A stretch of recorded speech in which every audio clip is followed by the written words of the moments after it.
Alright, welcome back to the quarterfinal action now between the Nizzle Shizzles and Burly Men. Both of these teams are in the top 8. So getting knocked out here is going to mess up their aspirations for a better seed in the finals, but I do believe that they are both relatively guaranteed a slot past here. However, Circuit and Hell getting banned out immediately, so there will be no Circuit this game, nor will there be a Giannis or a Zeus. Sorry, Very, very fortunate for me because, there's always no Circuit whenever I'm casting the game. As now Nizzle Shizzles actually going for the first block in here. Sun Wukong, as expected, going to be the first pickup if he's available here. Hu Yi, though, locked in and hovered on for Lou right here. As Junipero hovering on a Thor right now, and this should be the jungler locked in. As Burlyman, yes, will go ahead and lock in the Thor. So, Hu Yi, very strong. We didn't actually see him picked or banned last game. But again, a very, very strong hunter. He was strong before his buffs in terms of just relatively okay. He's a good hunter and he's amazing late game. But his lane clear was mediocre at best. But now you really have to witness him as he does just pump out the damage at all points. Just a good couple buffs, putting him into the strong category. I wouldn't quite put him into the broken or OP. However, Nizzle Shizzles going to get the Athena Medusa combo because, well, they were left on the table, and then we will see Kawhi picking up the Isis for his team, so their mid laner on Burly Men will have Isis available, though Giannis was banned out. I mean, Repap is a pretty solid Isis player, so no surprise to be taken away here. Not to mention, combined with Thor, Isis with the purple pot and a Thor with the red pot are almost unfightable at these early mid-camp skirmishes like we've seen in the past. So Burly Men have a great team composition, especially now that Osiris is locked in. They're looking really terrifying at all stages of the game, and they look like they're going to be able to scale up quite nicely, too. Yeah, Osiris is a good frontliner. Thor can transition into that if his early game does go poorly, so there are opportunities on the table for Burly Men pretty much across the board. Now over to Atomic and Zyrotic for their last two pickups here. They need a jungler and a mid laner, and there's a lot to be said for what their last two picks will be. And well, you said last game that Ares is the tankiest mage, but you forget that there were some buffs to a certain other mage. It's very true. So we will be seeing the tankiest of mages getting locked here in just a moment. There we go. Zhang Kui, that is a terrifying face you are making, fine sir. And then the monkey as well for... I mean, consider the current meta right now. The current meta is very, sustained fight right now. Team fights will either be over in seconds or last for a very, very long time. People joining, rejoining constantly. And Zhang Kui plays up to that aspect so perfectly. His ultimate doubles his protections that he gets on his passive right there, which are already fairly high. And then we've got Hoonbots on the other side. One of the junglers who is arguably one of the best teamfight junglers in the game, in my opinion at least. Fear No Evil is such a potent tool if used properly in teamfights. It splits things up, it forces the positioning mistakes from Burly Men, and honestly, it's also got some solid damage on it, but usually it's mostly used as that dividing tool, enabling teams to pick people off. And all in all, Nizzle Shizzles have an incredibly solid team fighting competition here. You've got the Medusa for her ultimate as well as some very good sustained damage. You have Athena for a lot of strong taunt combos, and being able to join the fight from halfway across the map. Sun Wukong will be a massive backline harasser, and then Hoonbots and Zhang Kui we've already just discussed. But Burly Men, they're no slouches in any department either. They've got plenty of ways to deal with the CC and displacement that Nizzle Shizzles have on their roster. Yes, though I will say they did pick up Sylvanas last. That is true. And Sylvanas, I think, was picked up primarily to deal with the Athena Medusa in terms of the push of the wave. However, late game, that could be a problem. That could be a problem. At the same time, he'll still bring the Wrath of Terror for engages and disengages. The root will keep some of his backliners safe from some of the potential threats of Nizzle Shizzles here. So I'm really interested to see how this one actually plays out here, Target. But Nizzle Shizzles, they've got the more terrifying team comp, in my opinion. I'm inclined to agree. Again, I think it's going to have to come down to execution. Both these team compositions are compositions that I can see winning. So it's definitely going to come down to execution at the end of the day, I think. So with that said, we're going to have to wait for a spectator client to finish counting down. So we'll be live with the action in about 2 minutes. Don't go anywhere. This is the quarterfinals of North America's Challenger Cup between Nizzle Shizzles and Burly Men, brought to you by Tier Monster. We'll be back in just a moment. Stay tuned.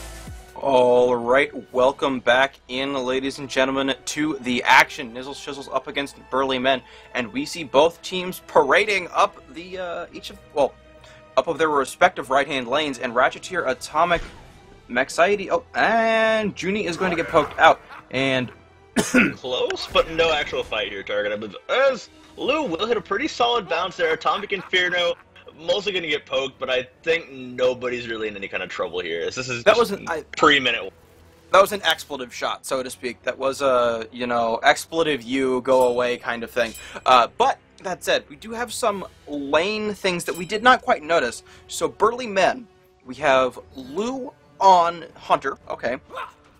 Kawai, I'm not quite sure how to pronounce that. It's not Kawai, because that would be K-A-W, but anyways, on support, meaning that then Rapap in the mid lane, and Bruh in solo. Again, Bruh is a sub, I do believe, but Junipera in the jungle, because Booty Call Jones left after scrims this week. Yeah, that's the story we've heard, that he did leave during scrims, and we don't know the full-on reason for this one, so...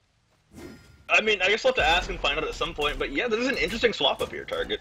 And it's something to keep in mind that Burly Men, though they were sitting relatively strong, again, never placing higher than the top 4, not actually ever, I think, ever making it into the actual finals. Guaranteed at this point to get in.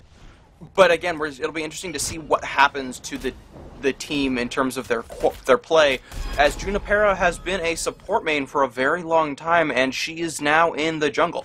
Though again, there's similar enough positions in this meta that they may be all right, but it'll be interesting to see. And their dual lane, Lou and Kawhi, are pushing quite nicely. Sylvanas and Huyi having plenty of push power right now. I mean, one of the things about Burly Men has been their mechanical outplays have never exactly been the main reason why they win their games, usually.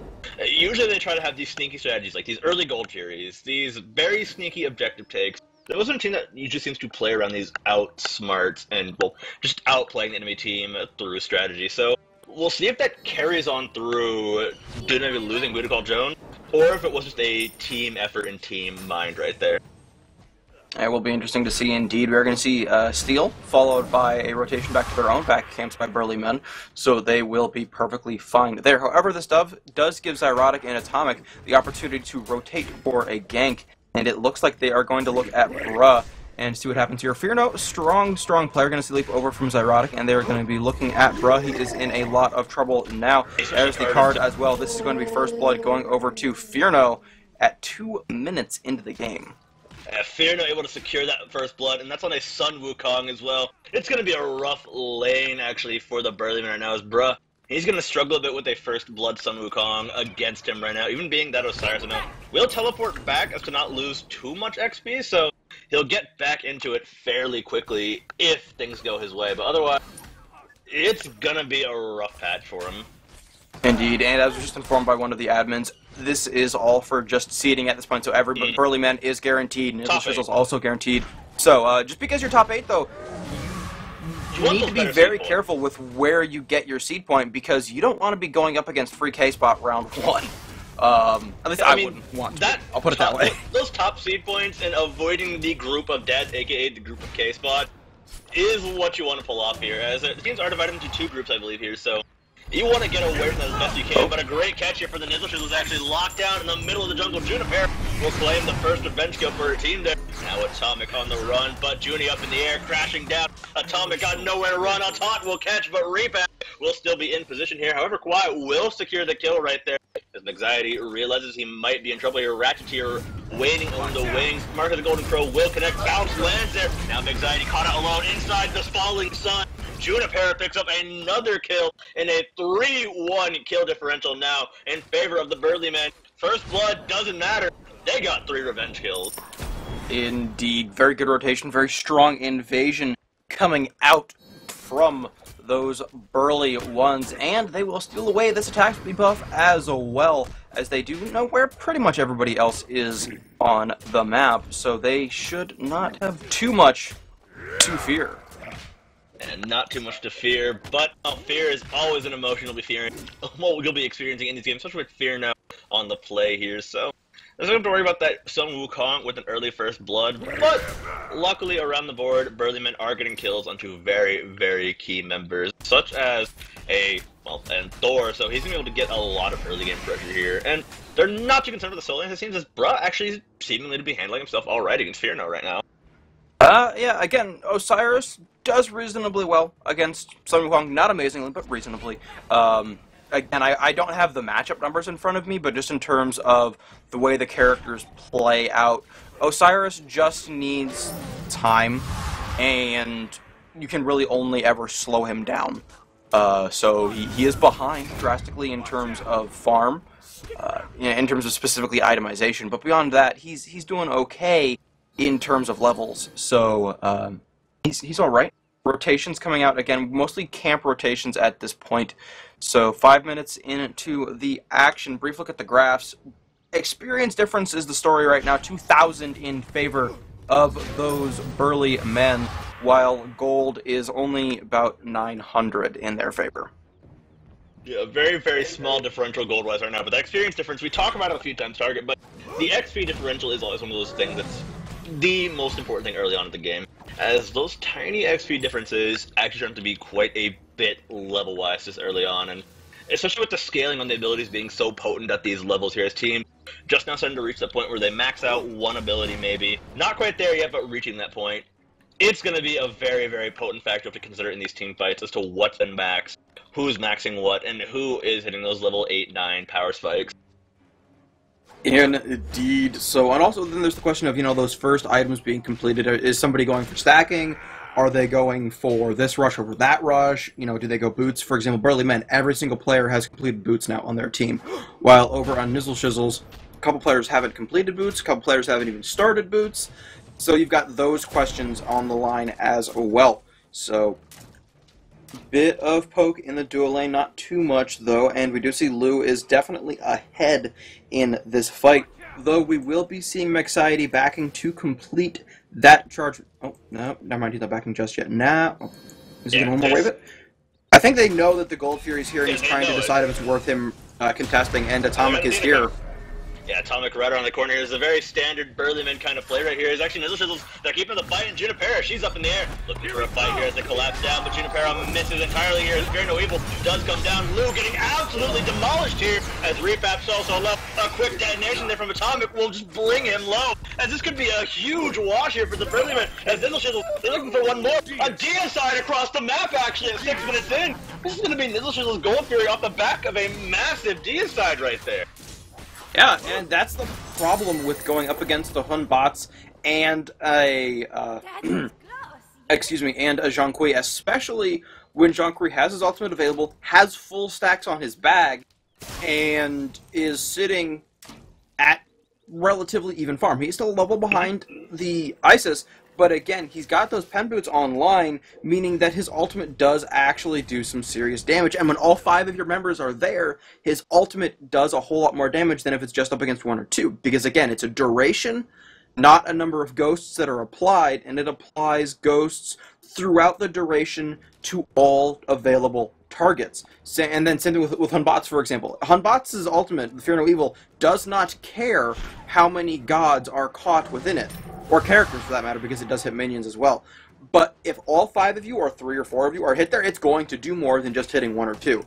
Which is, again, that's kind of obvious caster math, but it's still something worth noting. And it makes it that much harder to actually kill a Zhonghui, as he's getting those double protections from his ghost bag once he pops his ultimate here. As he was walking in the middle of these fights here, since Juniper didn't end up hitting the Thor ultimate, there was no way to effectively lock him out of these fights. There's no way to CC him down.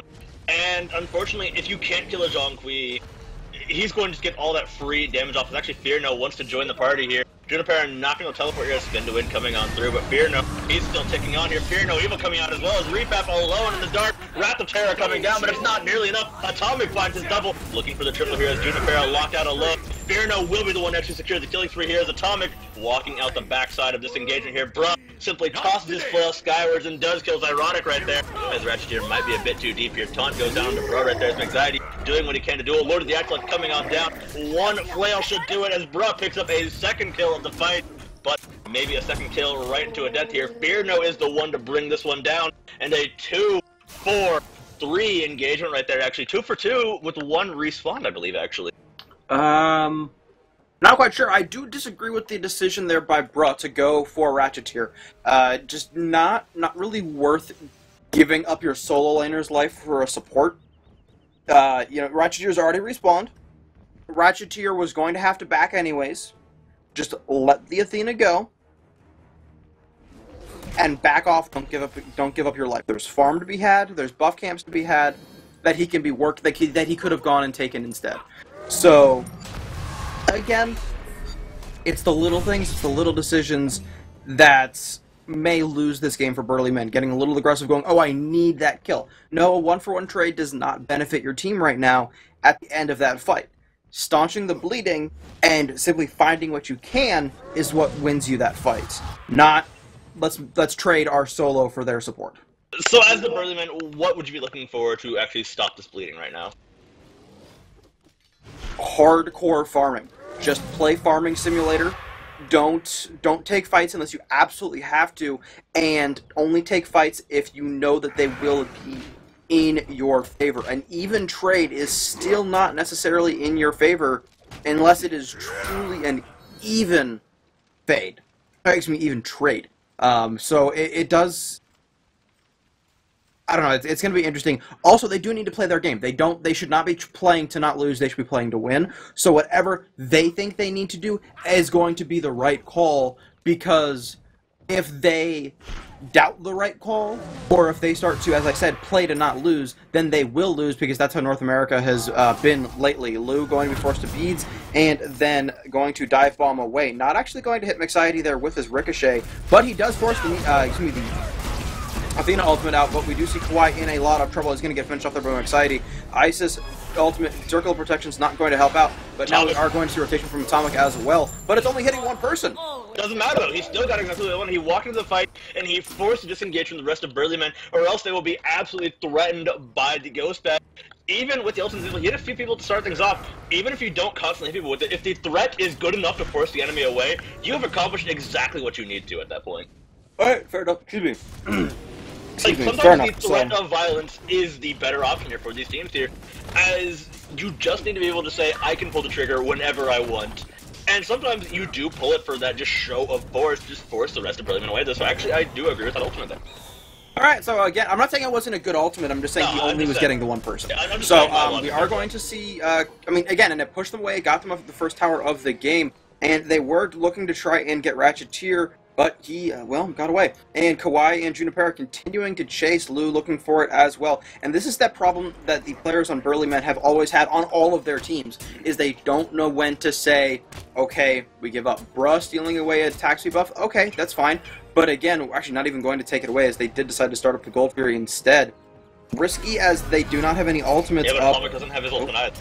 This is true, but again, they don't have any burst ultimates available for them. Unbot's ultimate has come back up off of cooldown. Lou is in trouble. Lou is going to... Actually, no, dive bomb is good. He does get away. Good ultimate coming out from Kawhi. Kawhi going to finish off Anxiety, and now looking for more, but Zyrotic is going to finish off Lou on the top side of that engagement. Ratcheteer is going to fall. Fiona coming out of his ultimate, going to be looking for tons of damage. Bruh is going to miss his leap, and now Fiona going to finish off Kawhi. Going to see the ultimate coming out from Atomic, and he's going to get a kill, and then Zyrotic going on to get another kill, and that is a 4-for-2 in favor of the Nizzle Shizzles. They cannot do the Gold Fury as they are too low, but they stopped it, and they continued to extend their lead. And they got a 4-for-2 kill difference, like you said, their target. That is a massive, massive team fight in their favor, as even if they can't go for it directly, they can start this Gold Fury up and slow burn if they want to. Instead, you're not going to opt to just take some other farm around the map instead, as Zyrotic saying, alright, let's just get these mid-camps instead. And that's a good call to go for here, but at the same time, yeah, they got exactly what they wanted here. They got a good series of kills. It may not have been like the big play, the Gold Fury they might have wanted, but they still got plenty of time to get all the objectives around the map, clear out these jungle camps, and just take whatever they want. Yep, and we're going to see Fearno go back over to his lane. Again, a lot of farm available in solo lane right now. Plus, he may be able to get some push into the tower. If he had rotated a little bit faster, he maybe could have gone for a blue buff invade, but instead he's going to simply go and get his own. Not going to go too greedy here.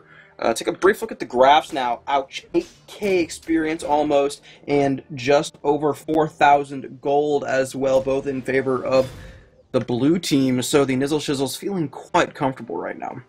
And they should be feeling quite comfortable right now. Their gold lead slowly but surely extending, and they've got a composition that scales up quite nicely here. Like you said, Target, Jean Kui with these buffs does definitely take away that title of tankiest mage in the game, especially come late game. They're going to be such a massive threat to shut down, and we've seen how these heal tank gods get late game.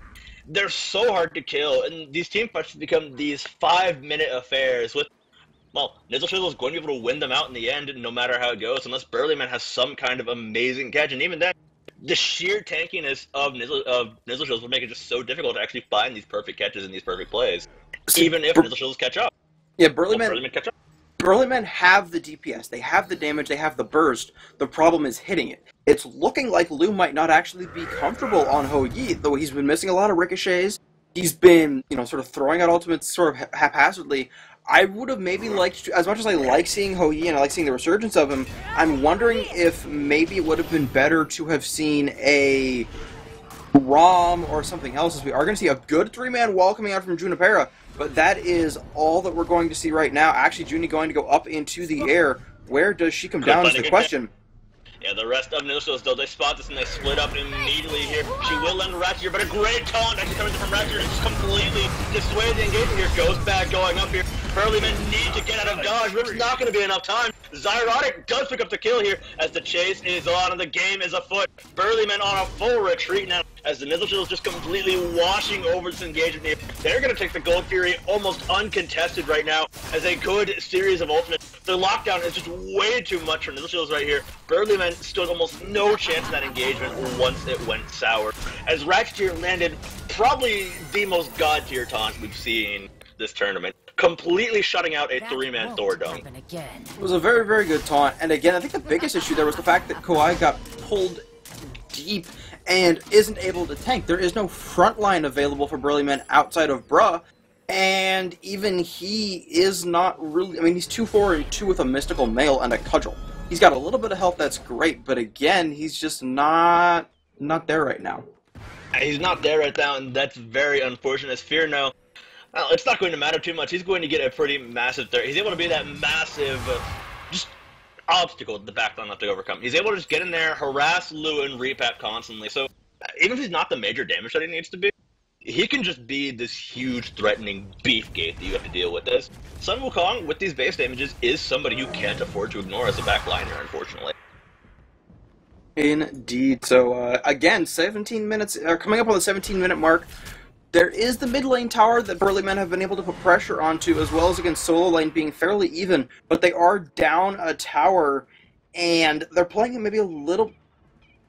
I don't want to say they're playing too aggressively, because I understand that's how Burlymen work. They have to play aggressively in order for themselves to be able to get back into the game, in their eyes, but I am worried that playing too aggressively is just going to continue the spiral that has gotten them to this point where they're down by 11 kills 17 minutes in.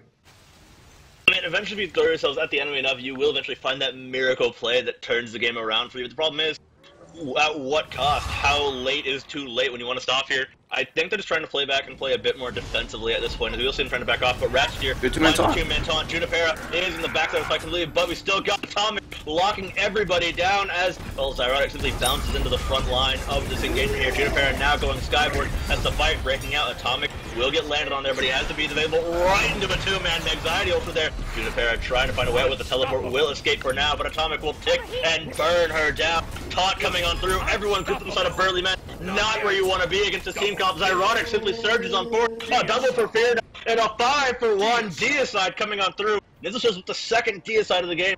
They look to Fire Giant, and they can actually get it 18 minutes in. Bad engagement by Burlymen is really the only way to call that. They poor usage of Sunbreaker, risky ultimate coming out from Junipera. The 2-man freeze from the Stone Gaze by Maxiety was huge, and Atomic was able to blow them up. And so again, Deicide coming out now 23-8 at 19 minutes in. Nizzle is going to burn the Fire Giant out, and Kawhi is all alone and is going to die here, level 11 for the support. This is just Nizzle going for an absolute snowball here. Burlyman, like you said, playing a little bit too aggressive, being this far behind. Unfortunately, it only made things worse. Had a chance to actually pull it back, but when you miss your shots playing like this, you cannot end up coming back like this. So, at the end of the day, Burlyman completely stranded in dire straits right there. They've lost their paddle. Their boat is damaged right now, and it's going to be a rough row using only your hands right now. Indeed. I mean, and it's a very difficult position, and I'm not quite sure where they can start. Everyone is now significantly behind, a 2-level disparity minimum, level to level, or excuse me, matchup to matchup. The only person that's not 2 levels down is 3 levels down in the support position.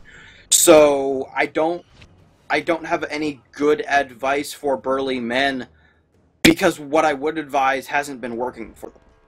And at this point, there isn't really too much they can do. They're trying to actually keep making these plays, and they are keeping it exciting at least. So there is that as Lou gets taunted out by Ratchet here right there inside the shield wall. Even then taking a huge chunk of change and damage here. They might have found a good catch actually inside of Burlyman. Ratchet here completely locked away from this fight. He's going to fall to the ultimate there from Lou. Fight completely split for the Nizzle Shizzles right here as they've got to find a way in this one. But Fear joining the party. They've still got that front liner in the form of Atomic and Fearno now, so Nizzle Shizzle's not done with the party yet. Fearno trying to end up splitting up the Burlymen, trying to make them make a mistake here, as that is exactly what the Nizzle Shizzles want to have happen here.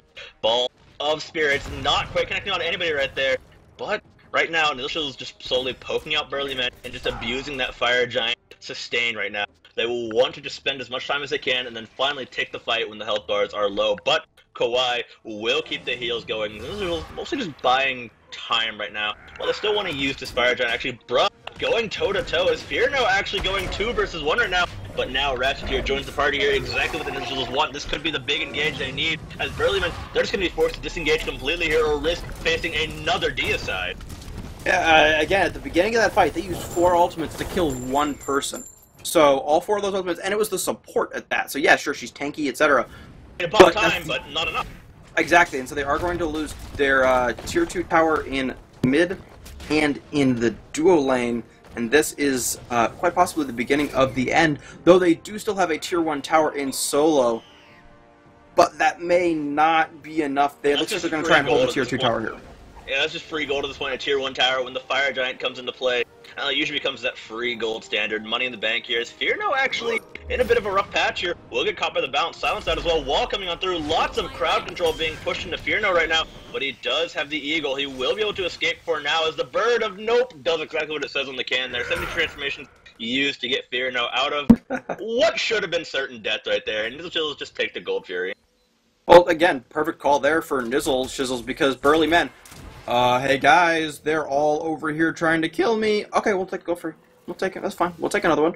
As we now see 3 Gold Furies to the side of the blue team. So, Burly Men in a very, very bad spot. I mean, Nizzle Shizzles just playing incredibly well this game, and unfortunately the roster swap issues may have caused some more problems for Burly Men as well, but this is the final week, so Burly Men do have time to recover and plan for the next stage of group, well, for the next stage of the Challengers Cup, but they've got to use this time wisely, as now they're mostly just trying to find ways to coalesce as a team from what I'm seeing here. But Nizzle Shizzles able to easily take advantage of that. Yeah, no, I do agree. I think that there is some possibility there that this is just trying to kind of figure out and oil out the kinks for next week. Especially whenever you've got your guaranteed playoff, well, your guaranteed group stage spot. Yeah, so they've made it into the group stages. So they're top 8, but again, it's certainly not. It doesn't feel great to be falling in the quarters. It's not a good feeling to experience here, as you go from usually being one of those top 4 finishes to getting taken down to the quarterfinals, but hopefully the mentality is able to recover. And Nizzle Shizzle, they're definitely going to be feeling really good going into the top 8 after this, as taking down a nice win is always something that you enjoy, especially one that's this decisive. Yeah, I think that's really the biggest issue, is just how decisive this game has been. Burly Men, again, have just only ever really placed between here or, again, that semifinal stage. So it's unfortunately not something that they're not used to, but it's certainly something that you don't want to be used to seeing. Actually, no, they are 4th seed overall, so they have made it, again, deep into the semis several times. But again, Nizzle Shizzles are actually behind them right now in seed points. So this is a 4th-5th match technically. As I just did pull up the info because we keep talking about it. And it's like, no, I need to actually have these stats in front of me. The stats in front of us here. Yeah. So as we're in a lull, we'll just go over it really quickly. Risky Behavior currently in first, 212. Free K Spot second, 170. Spitfire, 125. Burly Men, 120. Nizzle Shizzles, 105. Vicious and Delicious, 85. Neil M, 67. And Potato Salad, 50. So, with that said now, the biggest question is, where are you going to end up? And everybody who is still in this, all the top 8 teams that are left, have an opportunity to break into the top 3 easily, if not take number 1. No, number 1 is not quite achievable for some of the teams, but it is achievable for both teams that we are watching if they were to win everything today. Yeah, this match is very, very important for this first seed possibility here as well. Burly Men, they're well aware of this. They want to fight this one out, and I'll fight it out. They will. Junipera up in the skies, looking for the Anvil of the Dawn. Will simply land back or where she started here on the Fearno, but Fearno's got an Athena coming in. He's going to bring support into this battle, and he's got plenty of damage on the table here, as we will see the curse come on through. Ivory Cloud for Fearno right there, as Lou alone in the Dark Ages. Not going to be enough. He takes the Polaroid, and he does fall right there. We're going to see so much AoE being burned right here. A double for Atomic, a triple for Atomic right there, as this is a wash on through. He goes Divine. I think this is good game target. The surrender vote comes on through. This is decided. Nizzle Shizzles, the first place dream is alive. Burly Men, it's time to prepare for the playoffs. Indeed. So 29-9, 25 minutes, almost exactly. Massive gold lead there for Nizzle Shizzles as well. And Burly Men, I wanted to attribute a lot of that to the fact that they had some roster shakeups, but at the same time, if you're going to pick Ho Yi Lu, you need to know how to play him. We saw him use the ultimate and completely wasted several times. I don't care if you're ulting onto 3 members in the back line, but when you're being aggressed on in the front, and they can just step out of it, it doesn't do you any good. It's effectively a wasted ultimate, unless you can force them to stay inside that Sunbreaker. So, that's really unfortunate. I don't think the Ho Yi pick worked out for them. And then just again, overall, 0-4 and 24 on the Athena is the worst stat line on the side of the Nizzle Shizzles, and I'm pretty sure that's a happy support line. You won it. That's a support line. You're like, oh, I did good. I mean, I may have died 4 times, but usually that was worth. I mean, I'd say not usually. Whenever Ratcheteer died, it was securing a really good fight for his team, preventing a huge engage from a Thor, especially during that taunt at the mid-camp fight, or at least just getting position and blocking shots for his team. So all in all, just really solid play from the Nizzle Shizzles, and Burly Men, they've got some planning to do and some thinking to do before the group stages come up. So, luckily for them, though, they've got a week to do that, as now we will see Nizzle Shizzles move on. As like I said, their first place dream is still alive right now if they can make this first place finish this week. But we'll find out soon enough. Indeed. So, as you said, finding out soon enough is the important part. We will be back with the semifinal matches when they are ready to roll. Again, this is a live tournament, so we do occasionally have to wait for matches to catch up. But this is exactly that North American Challenger Cup, brought to you by Tier Monster and hi-rez Studios, week number 5 of North America. We'll be back with the semifinal match when they are ready to roll. Don't go anywhere. We will be right back.